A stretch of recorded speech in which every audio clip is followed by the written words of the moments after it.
మరొకటి చెడు అలవాట్లు. మరొక మాట అంటారు చెడు వ్యసనము అంటారు. చెడు వ్యసనాలకు బానిసైపోయారు అంటారు. వ్యసనము అనేది చాలా ప్రమాదకరమైనది. ఒక వ్యక్తి తాను వ్యసనములలో పడిపోయి అనగా తన యొక్క జీవితాన్ని నాశనం చేసుకుంటాడు. వ్యసనం అనేది ఎంత ప్రమాదకరమైనది అంటే, మొదటిగా మనిషిని అదొక సరదాగా చూపిస్తుంది. ఏ వ్యసనమైనా, ఏ అలవాటైనా అది మనిషికి ఒక సరదా వలె కనబడుతుంది, కానీ తర్వాత ఆ వ్యసనమే మానవుని యొక్క జీవితాన్ని భయంకరమైన స్థితిలోనికి తీసుకుని వెళుతుంది. మరొక మాటలో చెప్పాలంటే ఆ వ్యసనమే ఒక పాపముగా మారిపోతుంది. మీ అందరికీ చెప్పాలంటే కొన్ని అలవాట్లు, మొదటిగా వారు ఆ అలవాటుకు మొదటిగా వెళ్ళినప్పుడు అది వారికి చాలా సంతోషముగా, అది వారికి చాలా ఆనందంగా కనబడుతుంది. ఒక బీడీకి అలవాటు పడిన వ్యక్తి మొదట్లో అది చాలా తనకి త్రాగుతుంటే అదొక ఆహ్లాదకరంగా కనబడుతుంది. త్రాగుడుకు మొదటిగా అలవాటు పడిన వ్యక్తి మొదటిగా కొద్ది రోజులు త్రాగినప్పుడు అతనికి అదొక సంతోషం అనిపిస్తుంది. ఒక వ్యక్తి, స్త్రీ అయినా పురుషుడైనా, ఒక వ్యభిచార పాపమునకు బానిసలైపోయినప్పుడు అది మొదటిలో వారికి సంతోషం అనిపిస్తుంది. మానవుని యొక్క జీవితంలో రకరకాల వ్యసనాలు, కొందరు త్రాగుడుకు వ్యసనాలు అయిపోయారు, మరికొంతమంది పాపానికి, వ్యభిచారం అనే వ్యసనములో ఉండిపోయారు. మరికొంతమంది పెద్ద పెద్ద సిటీస్లో అయితే డ్రగ్స్కు బానిసలైపోయారు. యవనస్తులే అలాంటి పాపమునకు బానిసలైపోయారు. ఏది ఏమైనా, ఏ వ్యసనమైనా అది మొదటిలో వారికి సంతోషమే కలిగిస్తుంది, కానీ చివరికి వారి జీవితాన్ని అంతము చేస్తుంది. సాధారణంగా ఒక మందు త్రాగే వ్యక్తిని చూచినప్పుడు కొన్ని సంవత్సరాలు త్రాగిన తర్వాత, ఈ మధ్య కాలంలో ఒక కుమార్తె, యవ్వన బిడ్డ, పిల్లలు ఇంకా చిన్న పిల్లలు, ఎంతున్నారు ఆ పిల్లలు, త్రాగి త్రాగి త్రాగి పూర్తిగా లివర్ పాడైపోయింది.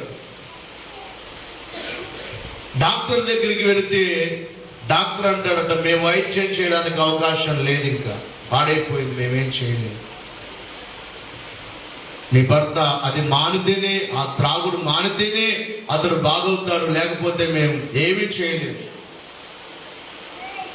ఆ మందులు తీసుకున్న కొద్దిసేపు బాగుంటుంది, బాగైందే, ఇంటికి రాగానే మరలా మొదటికే వచ్చింది, మరలా త్రాగుతున్నాడు. ఆ కుమార్తె వచ్చి ఏడుస్తుంది, మందిరానికి రమ్మంటే రాడయ్యా. అమ్మాయి ఎంతో చక్కగా విశ్వాసంగా దేవుడి సన్నిధికి వస్తుంది. అంటే ఆ వ్యసనము అతని ఆరోగ్యాన్ని ఏం చేసింది చెప్పండి అయ్యా, మా అర్థమవుతుందా లేదా?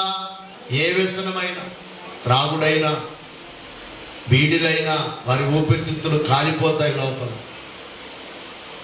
అసలే ఇంత భయంకరమైన ఎండ ఉంది, మరి ఆ ఎండలో బీడీలు సిగరెట్లు తాగితే లోపల ఏమి ఉండాలా వద్దా? లోపల ఉన్న అవయవాలు ఏమవ్వాలి? మాంసమే కదా, అది ఎంత ఉడికిపోతుంది. అంటే మనిషి వ్యసనములో పడిపోయాడు. త్రాగుడనే వ్యసనము కొంతమంది, వ్యభిచారం అనే వ్యసనము కొంతమంది చెడు అలవాట్లు, చేయకూడని పనులు కొంతమంది చేస్తున్నారు. ఇవన్నీ వ్యసనములు అని బైబిల్ భాష మనకు తెలియజేస్తుంది. ఈ వ్యసనములో ఉన్న వ్యక్తి యొక్క జీవితం ఏమవుతుందో కీర్తనకారుడు రాస్తున్నాడు. 119వ సంకీర్తనలో 28వ వచనములో చూసినప్పుడు ఇక్కడ కీర్తనకారుడు ఒక చక్కటి మాట రాస్తున్నాడు. వ్యసనము వలన నా ప్రాణము నీరైపోయెను, నీ వాక్యము చేత నన్ను స్థిరపరచు. వ్యసనముల చేత నా ప్రాణము నీరైపోయింది. నీరు ఎలాగైతే కారిపోతుందో, నీరు ఎలాగైతే పారిపోతుందో, వ్యసనము వలన నా ప్రాణమే నీరైపోయింది అంటున్నాడు కీర్తనకారుడు. కాబట్టి వ్యసనము మనిషి యొక్క జీవితాన్ని కరిగించేదై ఉన్నది. వ్యసనము మనిషి యొక్క ఆరోగ్యాన్ని కరిగించి పాడు చేసేదై ఉన్నది. వ్యసనము మనిషి యొక్క జీవితాన్ని చివరకు తన ప్రాణాన్ని కూడా కడట్టున్నట్లుగా ప్రాణము నీరైపోయినది, ప్రాణమే పోయే పరిస్థితి ఎందరినో చూస్తున్నా, బాధ కలుగుతుంది. ఈ వ్యసనములో నుండి బయటికి రావాలంటే ఏమిటి అంటే అక్కడ అంటున్నాడు, నీ వాక్యము చేత, నీ వాక్యము చేత నన్ను నీవు స్థిరపరచుము. వాక్యమే అన్నిటికీ వైద్యము లేక మందు. గనుక వ్యసనముల వలన మానవుడి లాభనైపోయాడు. కాబట్టి మానవులందరి వ్యసనములను ఆయన మీద వేసుకున్నాడు. అందుకే ఆయనకు సిలువలో పెట్టబడిన పేరేమిటంటే వ్యసనాక్రాంతుడు. ఏ క్రాంతుడు? గట్టిగా చెప్పాలి. ఎవరి వ్యసనాలు వేసుకున్నాడు? మానవులందరి వ్యసనాలు. ఒక్కొక్కరికి ఒక వ్యసనం, అందరికీ ఒకే వ్యసనాలు ఉంటాయి. కొందరి వ్యసనాలు బయటికి కనబడతాయి, కొందరి వ్యసనాలు వారి హృదయంలోనే. కొంతమంది వారి తలపుల్లో ఏవేవో ఆలోచించుకుంటూ ఆలోచనలలో పడిపోయి ఉంటారు. దేవునికి మహిమ కలుగును గాక. కనుక మానవుని యొక్క వ్యసనములు ఒకటి కాదు, రెండు కాదు, ఒక్కొక్కరు ఒక్కొక్క రకమైన వ్యసనములకు బానిసులైన మానవులందరి వ్యసనాలు ఆయన మీద వేసుకున్నాడు. కాబట్టి ఆయనకు పెట్టబడిన పేరేమిటంటే వ్యసనాక్రాంతుడు. ఇందాక చదువుకున్న వాక్య భాగంలో కీర్తనకారుడు అంటున్నట్లుగా వ్యసనముల వలన నా ప్రాణము నీరైపోయింది అన్నట్లుగా యేసుక్రీస్తు వారు కూడా సిలువలో ఆయన శ్రమను గురించి 22వ అధ్యాయము కీర్తనల గ్రంథంలో 14వ వచనములో వ్రాయబడిన మాట, నేను నీళ్లవలే పారబోయబడి ఉన్నాను, నా ఎముకలన్నీ స్థానము తప్పి ఉన్నవి, నా హృదయము నా అంతరంగమందు మైనము వలె కరిగి ఉన్నది. మానవులందరి వ్యసనాలు ఆయన మీద వేసుకొని ఆయన కరిగిపోయాడు. సిలువలో ఆయన కరిగిపోయాడు. వ్యసనముల ద్వారా కరిగిపోయిన మానవుడి యొక్క జీవితం, వ్యసనముల ద్వారా నీళ్ల వలె పోయబడిన మానవుడి యొక్క జీవితాన్ని ఆయన మీద వేసుకున్నాడు. కాబట్టి సిలువలో ఆయన ఎలా మారిపోయారు ప్రభు అంటే వ్యసనాక్రాంతుడుగా నీళ్ల వలె పారబోయబడ్డారు. కనుక వ్యసనములను గురించి చాలా విషయాలు బైబిల్లో మనకు కనబడుతున్నాయి. మొట్టమొదటి వ్యసనం ఏమిటంటే ప్రతి వాని యొక్క గుండె బలహీనమైపోయిందట. బలహీనత అనే వ్యసనములో ఉన్నాడు ప్రతి మానవుడు. ప్రతి వాని గుండె బలహీనం.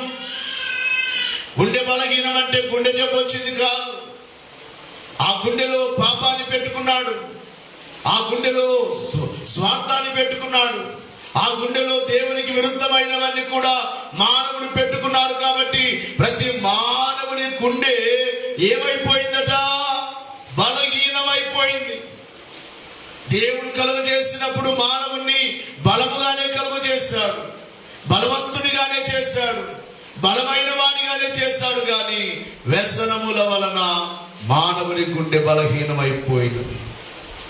దేవుని యొక్క వాక్యములో యెషయా గ్రంథము 1వ అధ్యాయము 5వ వచనములో చూస్తే యెషయా గ్రంథము మొదటి అధ్యాయం 5వ వచనములో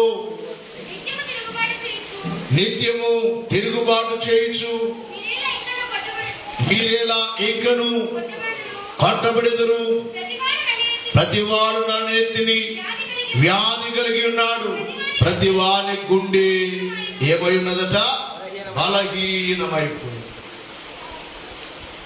బాగా వినాలి, బలహీనులైపోయాడు మానవుడు. గుండె బలహీనమైపోయింది. గుండె బలముగా లేదు. గుండె బలముగా ఉంటే వ్యసనములో పడిపోడు.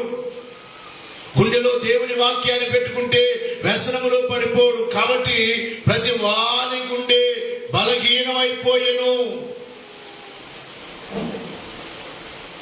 మానవుడు దేవునికి విరుద్ధముగా తిరుగుబాటు చేస్తూ ఉన్నాడు. నిత్యము తిరుగుబాటు చేయించున్నారని మాట చేస్తున్నాడు. తిరుగుబాటు విరుద్ధమైన పాపము, దేవునికి విరుద్ధమైన పాపము చేసే మానవుని గుండె మనం అనుకుంటున్నాం వారు బలముగా ఉన్నారనుకుంటున్నాం. కానీ బైబిల్ చెప్పుచున్న మాట ఏమిటంటే వారి గుండె ఏమైపోయింది? వ్యసనముల వలన బలహీనమైపోయింది. దేవునికి మహిమ కలుగును గాక. మరొక వచనాన్ని కూడా మనం చూచినప్పుడు వ్యసనములో ఎంత లోతుకెళ్ళిపోయాడు మానవుడు. పాతాళం అంత లోతుకు వెళ్ళాడు. పాతాళం ఎంత లోతు ఉందో అంటే ఒక వ్యక్తి ఆ వ్యసనములో పడిపోయినప్పుడు అందులో నుండి బయటికి లేవలేని స్థితిలో ఉన్నాడు. పాపమనే గుంటలో, పాపమనే ఊబిలో.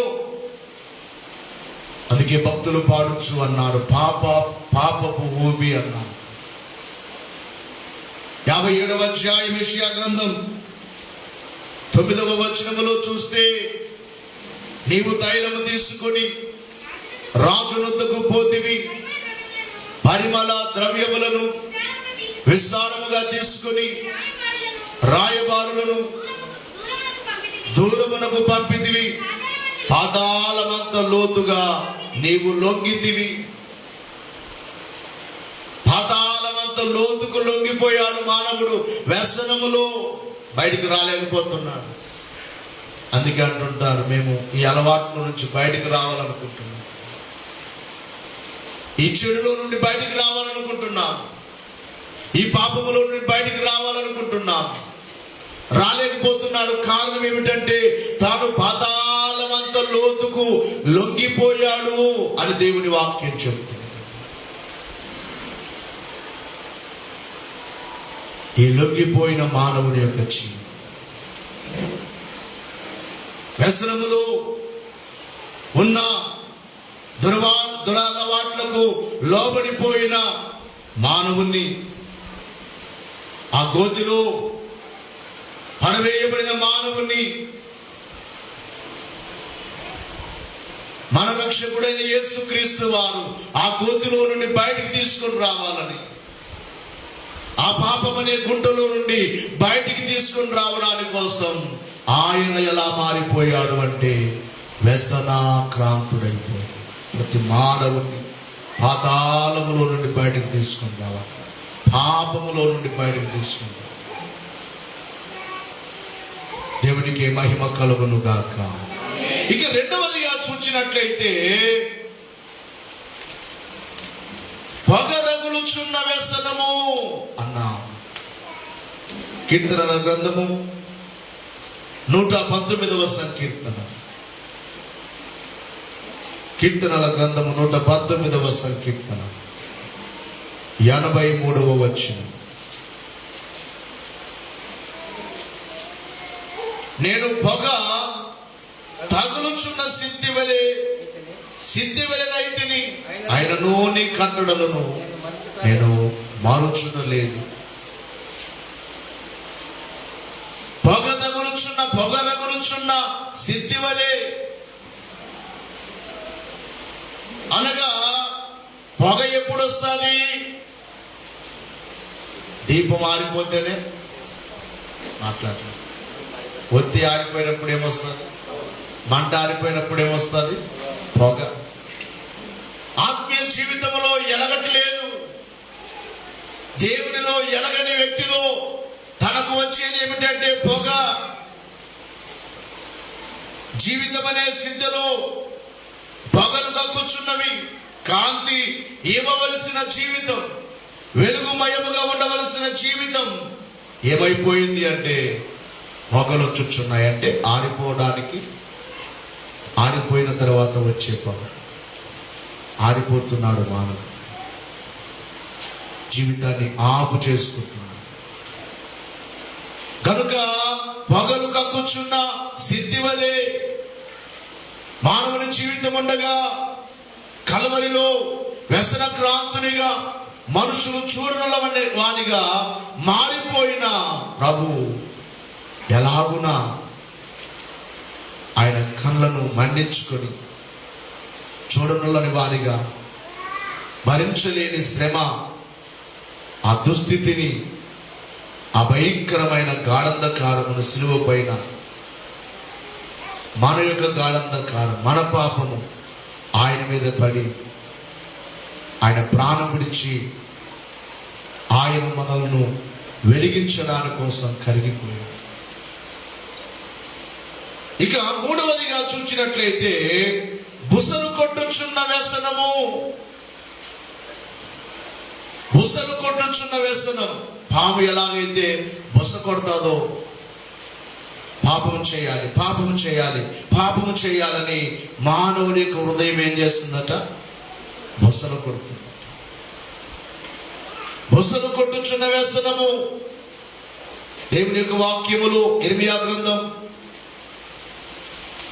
6వ అధ్యాయములో జాగ్రత్తగా ఆలకించాలి. నీవే వ్యసనములో ఉన్నావు, ఈ శిలువ ధ్యానాల్లో బయటికి వస్తే నీకు క్షేమం. ఆరిపోవడానికి నీ జీవితం సిద్ధంగా ఉందా? శిలువ వైపు చూస్తే మరలా నీవు వెలిగింపబడతావు. దేవునికి మహిమ కలుగును గాక. చదువుకున్న ఇర్మియా గ్రంథం 6వ అధ్యాయం 27వ వచనమును, నీవు నా జనుల మార్గమును తెలుసుకొని పరీక్షించున్నట్లు నిన్ను వారికి వన్య చూచు వానిగాను, వారిని నీకు లోహపు తుంటగాను నేను నియమించి ఉన్నాను. అందరూ బహుద్రోహులు, కొండగాండ్రు, వారు మట్టి లోహము వంటి వారు. వారందరూ చెరుపు వారు, కొలిమి తిత్తి బహుగా బుసలు కొట్టుచున్నది. కానీ అగ్నిలోనికి సీసమే వచ్చుచున్నది. వ్యర్థముగానే చొక్కము చేయుచు వచ్చును. దుష్టులు చొక్కమునకు రారు. అనగా కొలిమిలో తిత్తి ఎలాగైతే బుసలు కొడుతుందో ఇక్కడ చూస్తున్నాం.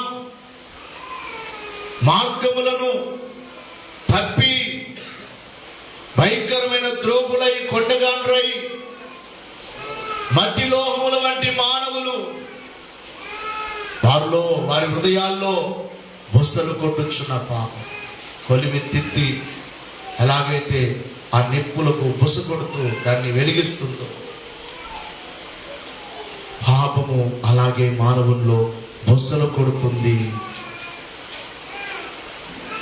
కనుక ఈ పాపం వల్లే బుస కొట్టుచున్న మానవుని యొక్క జీవితాన్ని రక్షించడానికి ఆయన వ్యసనాక్రాంతునిగా మారిపోయాడు. నీ జీవితం అనే కొలిమి తిత్తి ఆరిపోవచ్చు, బుసలు కొట్టుచున్నందున నిన్ను వెలిగించుటకు నీ దుస్థితిని, నీ బలహీనతన అంతటిని తన పైన వేసుకున్నాడు వ్యసనక్రాంతుడు. నీ జీవితం అనే కొలిమి అగ్నిని అందుకొనక నిరుపయోగమైన స్థితిలో ఉన్న నిన్ను ఉపయోగమైన స్థితిలోనికి తీసుకొని రావడానికి ఆయన శ్రమను కోరుకున్నాడు. ఇక 4వదిగా చూసినట్లయితే భక్తిహీనత అనే వ్యసనము. భక్తిహీనత అంటే అర్థం ఏమిటి? మీకు అర్థం అవ్వట్లేదు. భక్తి తగ్గిపోవడం. ఏమైపోవడం? గట్టిగా చెప్పాలి. చాలా మందిలో భక్తి తగ్గిపోతుంది. చాలా మందిలో భక్తి అనేది ఉండదు. దేవుని దగ్గరకు వచ్చిన క్రొత్తలో చాలా భక్తి చేస్తారు, చాలా భక్తిగా ఉంటారు. కొన్ని సంవత్సరాలు పోయిన తర్వాత భక్తిహీనులు అయిపోతారు. మరి కొన్ని సంవత్సరాలు అయిన తర్వాత మాకు అంతా తెలుసు, మేమేం ప్రార్థన చేయాలి, మేమేం భక్తి చేయాలి, మేమెందుకు మోకరించాలి, ఇలాంటి మాట. భక్తుడు ఎప్పుడు అలాగనడు, భక్తురాలు ఎప్పుడు అలాగనదు. జీవితకాలం అంతా భక్తి చేయాలి. ప్రాణం పోయేంత వరకు భక్తి ఆగకూడదు. చాలా మంది భక్తిహీనులు అయిపోతున్నారు. అంటే భక్తిహీనత అనే వ్యసనములోనికి వెళ్ళిపోతున్నాడు. పేరుకు మాత్రమే ప్రభుని నమ్మామనుకుంటున్నారు, కానీ భక్తి లేదు. భక్తి లేని వారు అనుమానం మీకు చెప్తూ ఉంటాను. భక్తి మనకు మేలే చేస్తుంది, కానీ భక్తి ఎప్పుడు మనకు కీడు చేస్తుందా? మాట్లాడలేదయ్యా. తప్పకుండా మేలు చేస్తుంది.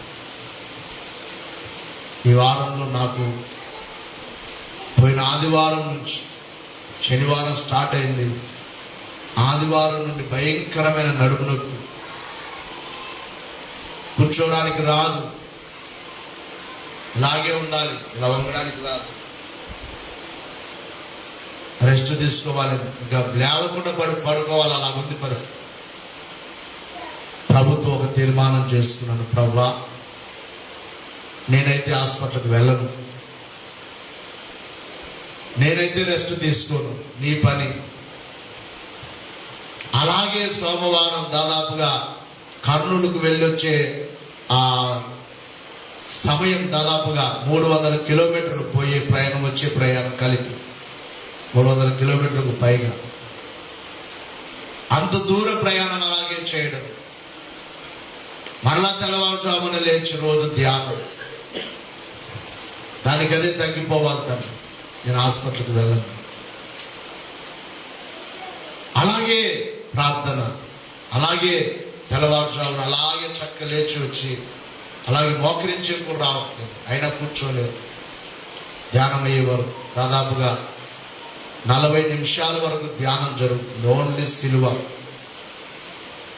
ఇంకొక 15 నిమిషాలు, ఒక్కోసారి 10 నిమిషాలు, 7 నిమిషాలు టైంను బట్టి ధ్యానంలో మౌనంగా ఉంటాం. ఆగలేదు, ఆగకూడదు.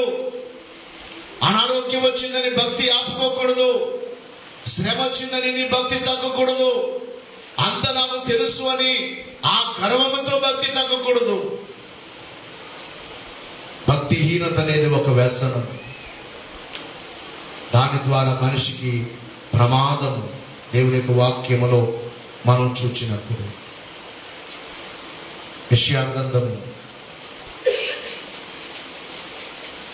దేవునికే మహిమ కలుగును గాక. చేతులెత్తి దేవునికే స్తుతి కలుగును గాక. 57వ అధ్యాయం 20వ వచనం. భక్తిహీనులు కదులుచున్న సముద్రము వంటి వారు, అది నిమ్మలింపనేరదు, దాని జలములు బురదను మైలను పైకి తెచ్చు. భక్తిహీనులు ఎలాంటి వారట? సముద్రం దగ్గరికి వెళ్తే ఆ సముద్రం ఎప్పుడు నిమ్మలంగా ఉంటుందా? మాట్లాడతారు. సముద్రం ఎంతమంది చూశారు కదా? అందుకు చాలా వరకు సముద్రం దగ్గరికి వెళ్తే ఎలాగుంటుంది? ఒక అల తర్వాత ఒక అల, అల తర్వాత ఒక అల కదులుతూనే ఉంటుంది, వస్తూనే ఉంటుంది. అంటే భక్తిహీనుల జీవితం అలాంటిదే. ఆ సముద్రము అలలు బయటికి ఏం చేస్తాయట? మురికి తెస్తాయి, మైలను తెస్తాయి. అంటే పనికిరాదంతా బయటికి తీసుకొని వస్తాయి. భక్తిహీనుల జీవితం కూడా అంతే.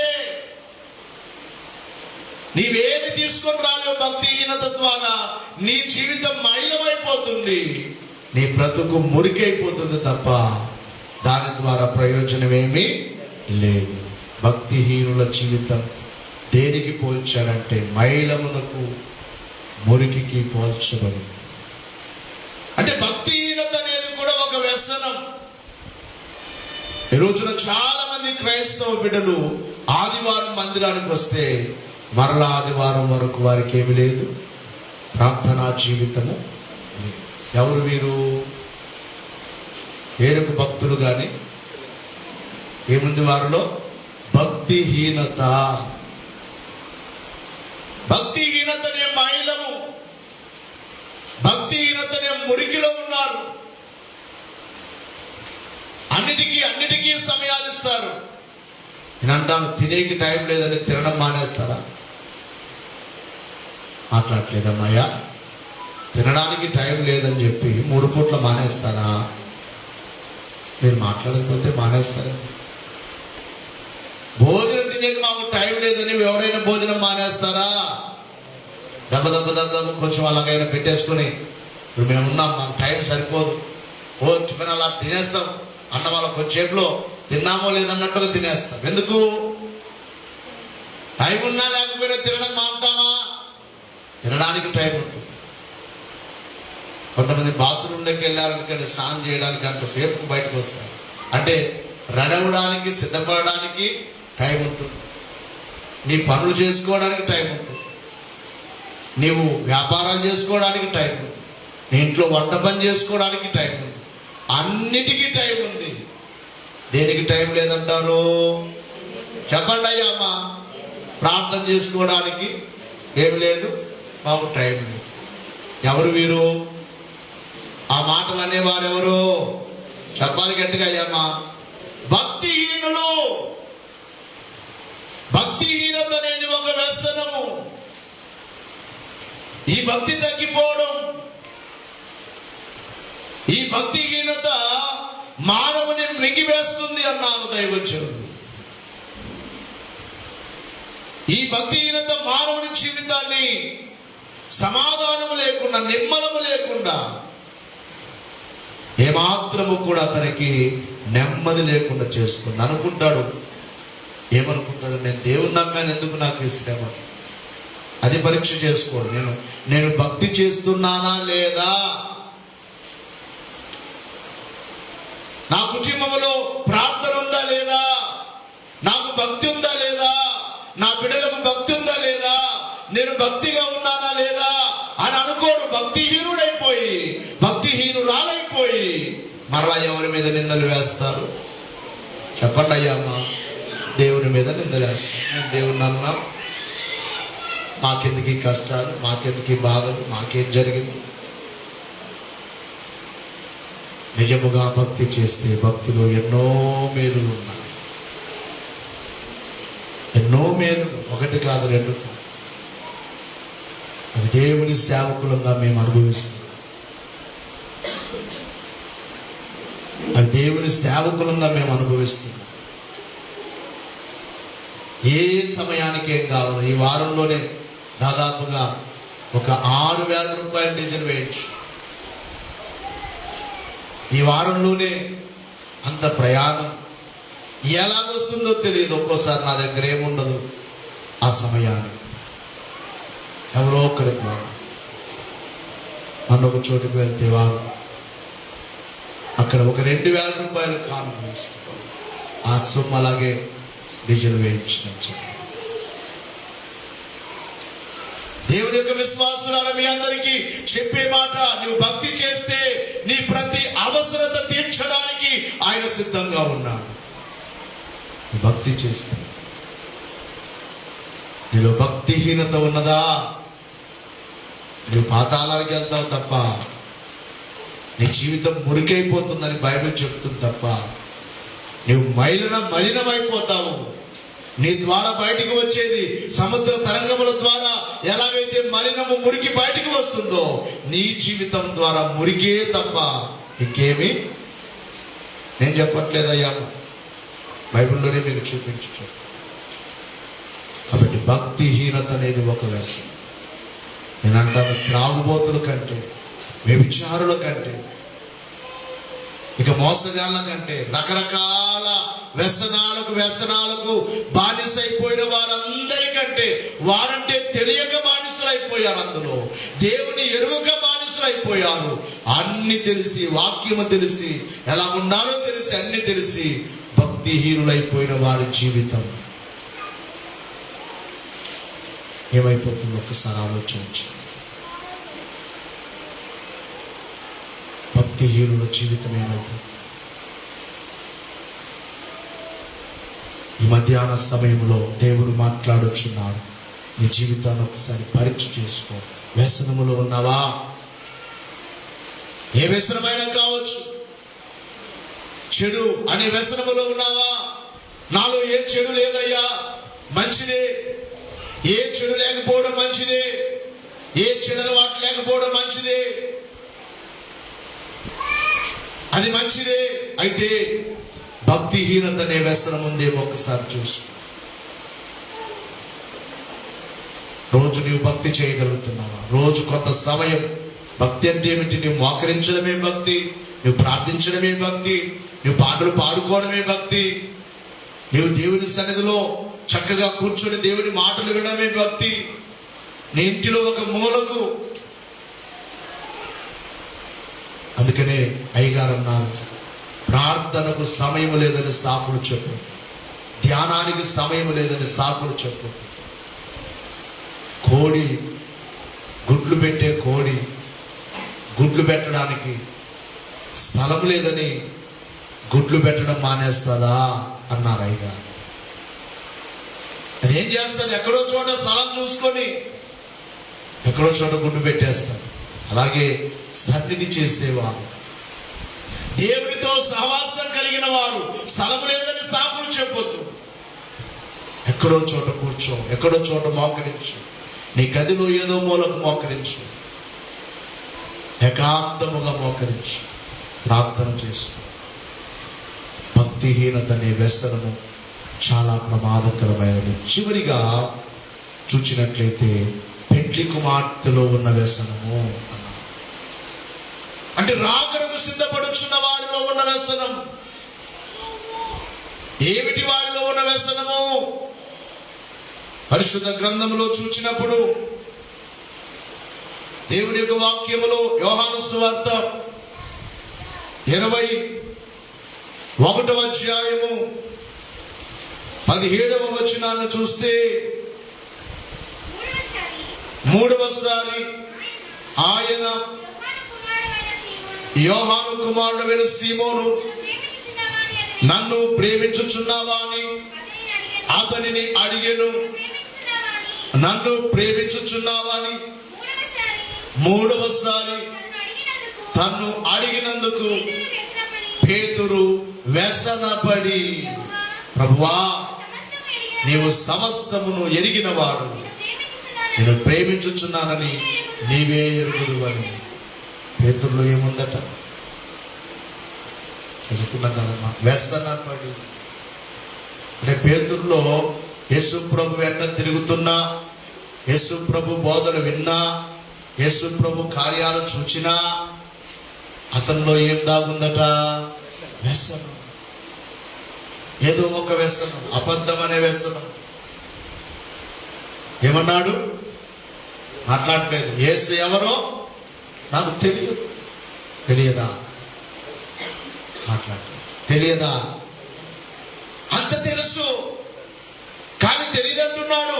అతనిలో దాగి ఉంది, లోపల ఉన్నది బయటికి రాలేదు. సమయం వచ్చినప్పుడు బయటకు వచ్చింది.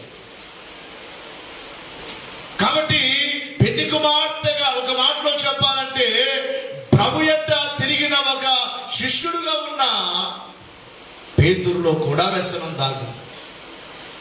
రాకడకు సిద్ధపడుచున్న విశ్వాసులో, పెళ్లి కుమార్తెగా సిద్ధపడుచున్న విశ్వాసులో కూడా వ్యసనము దాగి ఉంటుంది.